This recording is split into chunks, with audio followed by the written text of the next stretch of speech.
Из-за ухудшения эпидситуации в регионе свою работу возобновил волонтерский штаб «Молодой гвардии Единой России». Активисты готовятся к возможной третьей волне коронавируса. Они уже запасаются масками и перчатками. Кому волонтеры придут на помощь, узнала Хава Газикова.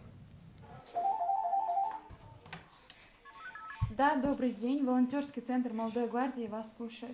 17 лет Аза занимается волонтерской деятельностью, принимает звонки в центре, раздает маски и участвует в любых мероприятиях, акциях, где нужны добровольцы.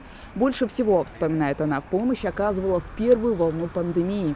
Каждый раз, когда мы ездили помогать больным ковидом, видя, как страдают эти бедные люди, каждый раз я пропускала через себя всю их боль и страдания, которые они переносят из-за этой болезни, из-за этой страшной болезни, которая унесла тысячи людских жизней. Меня еще больше мотивирует это на то, чтобы оказать еще большую помощь.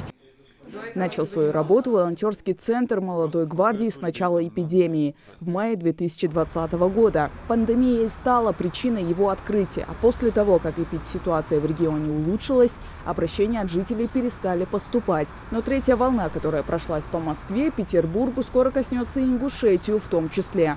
Поэтому волонтеры, уже вооружившись масками и перчатками, готовятся прийти на помощь.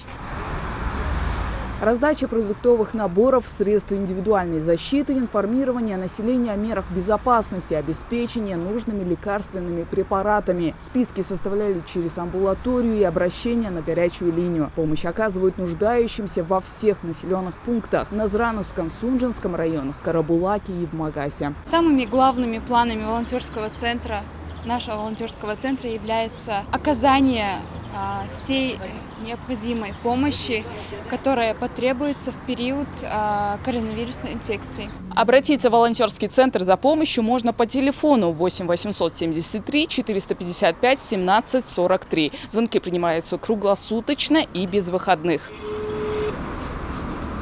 Да, добрый день, волонтерский центр вас слушает. Хава Газикова, Асхаб Белакиев, Новости 24.